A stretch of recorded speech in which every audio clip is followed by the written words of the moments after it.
Hello, hi everyone. It's been quite a while, right? And I don't even know which direction to stand so you can see me. But as usual, I don't really care if I can be seen. It matters more if I can be heard. So, yeah, you know me, right? Mark, Maria Banga, founder of Hope for the Abused and the Battered. Every other woman, sister, mother, la la la la la la la, so many things in one. Chiming in from Douala, Cameroon. So I love this hashtag Motherhood Unplugged, and I usually use it when I'm writing about my experiences as a mother and the challenges and stuff like that, right? And I am actually in the hospital, with my son, and we came yesterday, and I watched an episode of the Red Table Talk, which I have linked in the write-up for this live, and it is called Mother Hurting or Mom Hurting, something like that, and it really touched me so much. And I have just been thinking, I have a mind which kinds of struggles to sit quiet, even if I pray for that to happen. But that's okay. That's part of life, and that's because of my purpose in life. I think I have to go through a lot of experiences so that I can use that to fulfill my purpose, which is to inspire, motivate, encourage people from all walks of life. And I'm also a minister of the word, and I've been through so much in my life, and I've written so many books and all of that, and I keep living, right? I keep having new experiences. One of the things I like to do is to keep it real, and I thought that this is a good opportunity for me to address this, because I'm also a psychotherapist, and I know so many people who come to talk to me, and most of the cases at the root, there's this trauma, childhood trauma. And for some people, it's as a result of this absence of this relationship with their mothers. And it's not about providing. It's not about, buying all the things. It's not about that. And if anybody watches that Red Table Talk, I put the link there, they will realize that money doesn't solve all problems. Actually, 2 or 3 of those women on that table or talking have so much money, and yet they have so much hurt also. One of them, who was a guest, she's a musician or a host or a celebrity, stuff like that. She talked about how the absence of this connection or this relationship with her mother cost her so much. She got into drugs, she struggled, all of that. And people will not understand, like, how dare you complain with all what you have and all the money and all the beautiful things and all of that. And I have come to realize as a mom myself today, that money is not all and all. And also because as a child, I grew up in a home where there wasn't lack. I'm not going to lie about it. But there was this emotional lack. And I felt it from both parents. It's not only one parent. So because I'm a mother today, I kind of look more towards tilt more towards my mom to have provided that emotional support. And since we are talking about mothers, I'm only going to be looking at my mom. This post is in no way attacking my mom. Actually, it ends with hope, to say that there is always hope. But I'm going to be honest, I'm going to keep it real. This is not the first time I'm talking about it. So it's not like I'm saying that my mom was the boss mom. No, my mom did the best she could, giving what she had and knowing what she knew. And I think that most of those moms and most of us, including myself, we only do the best we can, giving what we know and what we have. And sometimes we make choices also based on what we want, right? So I look at mom hurt, and when I think of mom hurt, I'm thinking about the hurt you get from your mother. It can be physical hurt, it can be emotional hurt, it can be psychological hurt. There are some mothers who cannot bond with their children at all. And the children will not understand, because they don't know they're just children. They just want to bond with their moms. But the moms don't know how to bond with them, maybe because they never bonded with their own mom. Jada was talking about it with her mom, Adrienne. And Adrienne was saying she never knew how to hug because she never hugged with her own mother. And so Jada also had a difficult time hugging with her daughter. And the grandmother hugged more with the granddaughter, because by then the grandmother must have known what hugging is, and the granddaughter so badly needed the hug. In my house, for example, I hug with my children. It's like it's there. We love each other and we show it. because I missed it as a child. And up to today, it's still difficult for me to hug my own mother, not to talk of my father. I mean, the hugging thing is not in our, we didn't grow up that way. And I tried once or twice, and it instantly hurt me so much, I decided to let go this hugging thing with them. But with my children, we hug. All of them, boys and girls. It's like, with my kid sister, it's also difficult. And I think it's because she too didn't grow up with that. So I could not just introduce it to her. I tried once and it was so awkward for both of us, and so we just let it go. But that's not the only way. But if that's an important way for somebody, and your mother doesn't give it to you, you can imagine that it's going to affect you, all your other relationships. You will not be able to hug. And if somebody's love language is physical touch, and hugging is such a way of, it's going to be so difficult. They'll think you don't love them because you don't hug them. And for a child, and I think every child, you have spent 9 months in a womb. That means you've been so connected to that womb, and that's your mother's womb. And then you come out, and then for some reason she cannot hug you. Maybe because they used to say, oh, if you overhug children, they're going to be so attached and they will not be able to sleep on their own and all of those things. That's also something that they talked about on that Red Table Talk. And it hurts. It hurts. I'm just using hug, but it can also be just conversation. You want to be able to sit down and talk with your mom about all or nothing. I have that kind of relationship with my sons, no matter the age. Now, even the 18-year-old, he comes and sits down with me and we have conversations. But I didn't grow up that way, and even now it's difficult. There has to be some terrible something for me to sit down and have this kind of soul conversation with my mom. That's the bitter truth, And this thing of people wanting to paint rosy pictures, having the perfect mother, perfect life, perfect everything, that's not for me. And I just refuse to put myself under the bus anymore at this age, just because I want to put that picture out there or please somebody. I just don't do that. And so if you did not grow up having that kind of opportunity relationship with your mom to sit down with her, it's not now that you're going to have it. It's just impossible. It's difficult. I'm a psychotherapist now. I sometimes tell people, well, all what we can do is try. And maybe the communication will be different. We'll write to each other.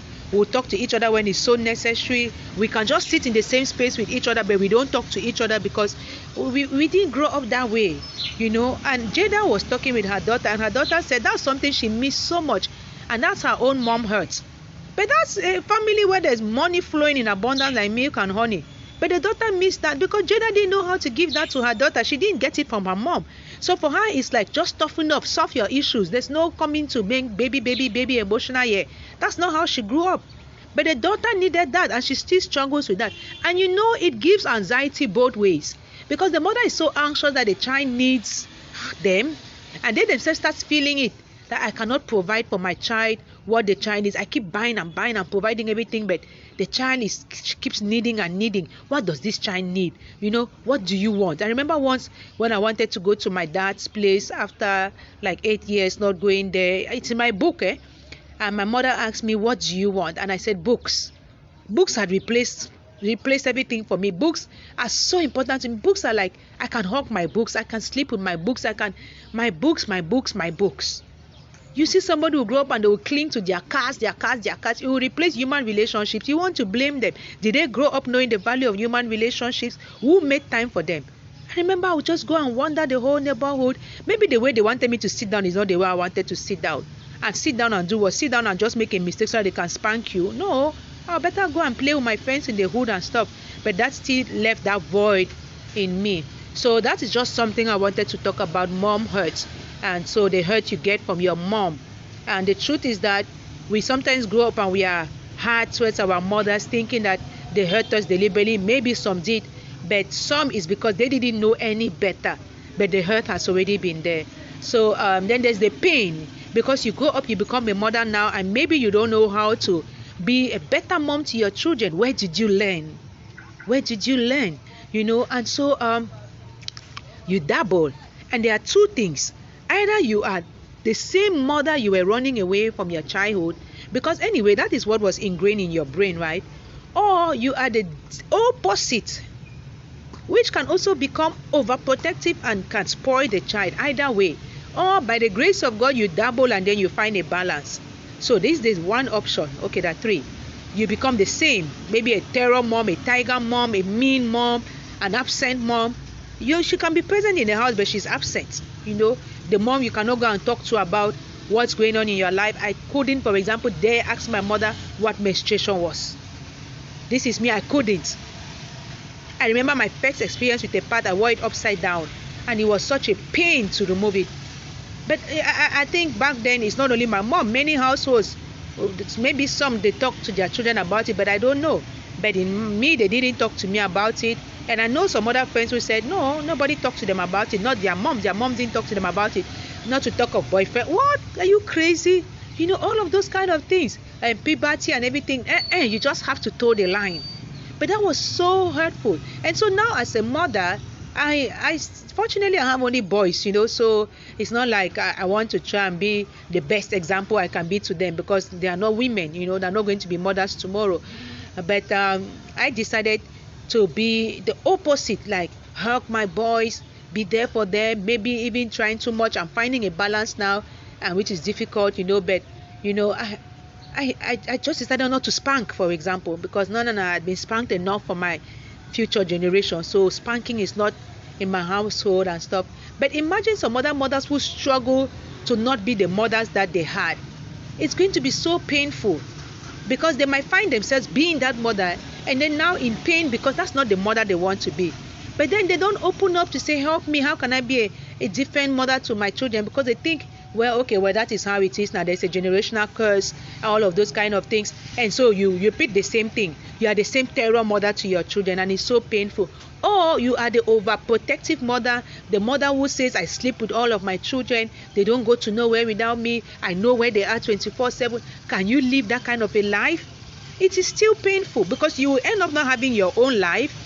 And you know, sometimes if you are married, your marriage will suffer. If you are divorced, you will still live a kind of boring, miserable, single life, just because you want to be the 24/7 mother for your children, because that's not what you had. So there is pain everywhere. The best thing to do is find that balance. Is it easy? No. This is me today. I am at the hospital with my son since morning and stuff, and I'm like, yeah, there's nothing more important than being here with you. But at the same time, could I have done more? Or am I doing too much? Or should I have been working a bigger job so I can have more money so that I can take him to maybe Hopital General? No, that's where my daughter died, so I can never step foot there. Or I could take him to Gyneco, or I could go to private practice. All of those things, it's not easy being a mom, and there's always that pain somewhere. That's why we keep trying, and that's why they also say a mother's love never dies, or you are never too old to be a child to your mother, because sometimes your mother is catching up next month, you know, and stuff like that. And for me, it's an opportunity to just be a big, and I'm really hoping that we have that great relationship. You know, it will not be perfect. Nobody is perfect in this world, and so no, but just want to have a relationship with my mom, and we are already working on that, and we are good, and that's cool. So the next thing I wanted to look at, I looked at mom hurt, mom pain, mom shame. Because of all of that, there is this shame, and you don't want anybody to know that you are struggling. You don't even want the children to know that you struggle. You want your children to think that you are super mom, you are power mom, you are perfect mom, you are good mom. You cannot. One day has 24 hours. You have to do so many things in that one day, including taking care of yourself, so that you can even be that good mother to them. How do you divide all of these activities in that 24 hours and still not feel bad about any of those activities? It is not possible. But you can refuse to be ashamed about reaching out for help, telling somebody I need help. Maybe out there you need help for somebody to stay with your children while you go do your nails and stuff, or you need help for somebody to come with your child to the hospital because you need to go to somewhere else, or you need help for somebody to come and stay in your home and cook, for example, while you're at the hospital with the child. Or we need to normalize reaching out for help. We need to normalize stopping trying to be perfect and, you know, the best mom. And I don't want that kind of award in my life ever. I just want to do my best without feeling ashamed that I am saying too much, or that I'm not saying enough, or that I'm not going to the right place, or this and that and that. And talking about shame, shame comes with guilt.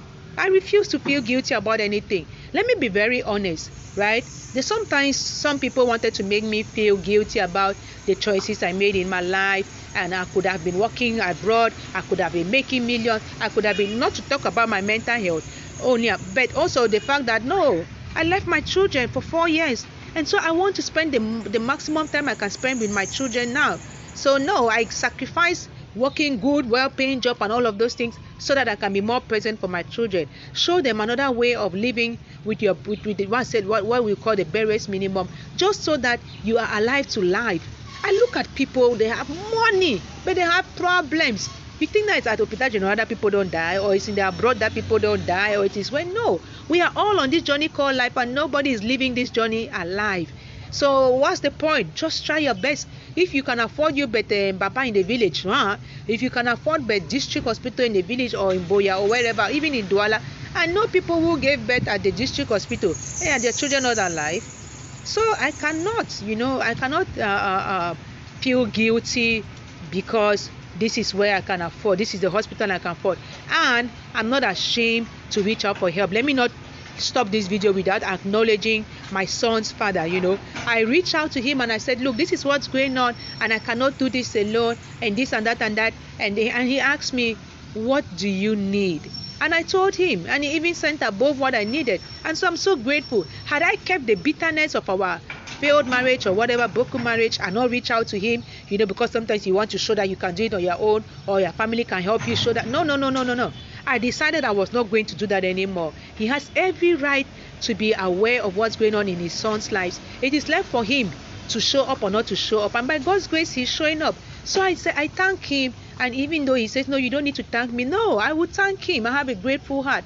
Not many women in my place, and they have left, and the man has turned his back long ago, even when they were still married. So I must also mention that, because sometimes that's also another source of so much pain for mothers, because, well, the father of their children, he's gone. Don't even talk to him. You don't know his number anymore. He doesn't contribute one kobo, $1, nothing. So I am grateful, and I'm not going to put him or throw him under the bus because of that. I refuse to do that, and I'm not going to teach that to my sons or show them that.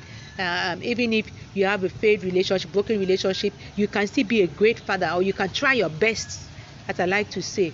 Okay, so I've looked at all of that. Now the last thing is mom hope. This is the best one, right? We are talking about hope for the abused and the battered, and I want to be the hope. And I really love to share and end with a message of hope. Nobody should feel attacked through my message. I think that what you should take is that there is hope. As a mother, I know that there is hope, and I know that I'm trying my best, and I know that my children are appreciative. And even if they are not 100% appreciative, well, that's their experience in life. I cannot stop them from having their own experiences and maybe thinking that, well, maybe if you were working so and so, we should have been having so and so. Life is not only about having. It's not even about the having. I refuse. And I have my own mental health to protect. I have my own life to live. I want a quiet life. I want a minimum wage life. I don't want to own and acquire and be going to all those best hospitals and everything, because for me, frankly speaking, when it's going to drop, it's going to drop. Sometimes we have great doctors in these mission hospitals and all of that. So no, I will come here. That's not only what I can afford, but I think that they also have good doctors, and God is the healer. So before I came, I prayed and everything, and the whole procedure and everything, I leave it to him. There's nothing like, why is this child having this? Other children, why are they having that? Me, myself, why am I having a mental health condition? So no, ill health happens to everybody. And I'm saying this because at one point I was made to feel like you should be responsible for that child's UTI or this or that or that. And then I thought about it, and it keeps coming and going, and I'm like, no, I'm not responsible. Why are the other children not having it? I have 3 children. Why is it only one? Why is the other one having this? Why is the other one having that? This is life. We have to stop all of that. We have to stop. And when we stop it, then we give more hope to each other. We don't even need to try to be perfect. We cannot be perfect, but for grace. Look, some mothers give birth, and as they're giving birth, they're dying, and those children grow up. Or some mothers give birth, they leave the hospital without the child because the child died just there. Some other mothers, look at in America, they dress up their children, send them to school, and later on had to go back to school and pick up corpses. So you cannot be alive and your child is alive, and then you keep listing things you are not grateful, you are sorry for, you are crying for, you are praying for, you are sad about, you are guilty of, and all of that, and you keep needing to prove what to who, right? So there is this thing: do not be conformed, to the standards of this world and to all those their things.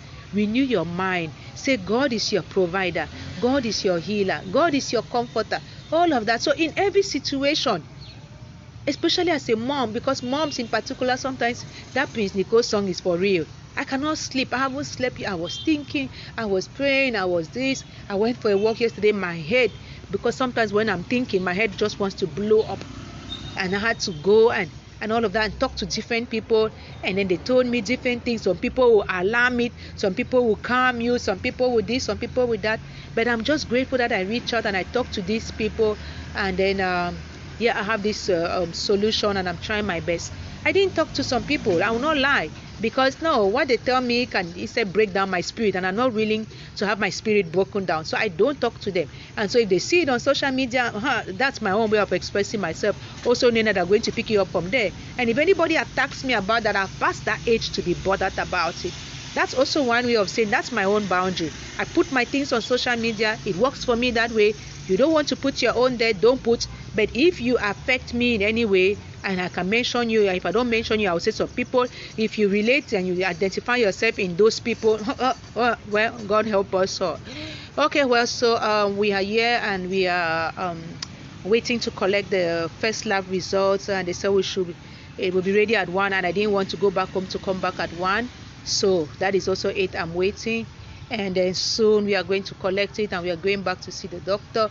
And it might not take 1 day, because we have to see different specialists, but by God's grace it shall be well. And whatever happens, God gives that strength to bear it all and go through it all.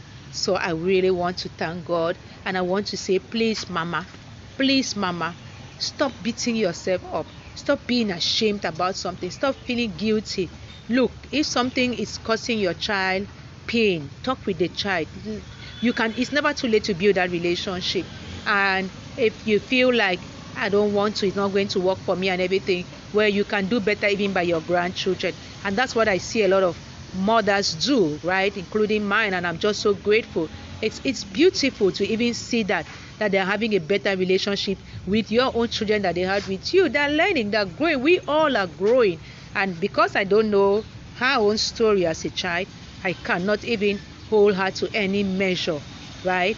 Okay, to God be the glory. Great things He has done. Until July, I'm taking a break in June, so it was also good that I did at least one live video before I take that break. Bye.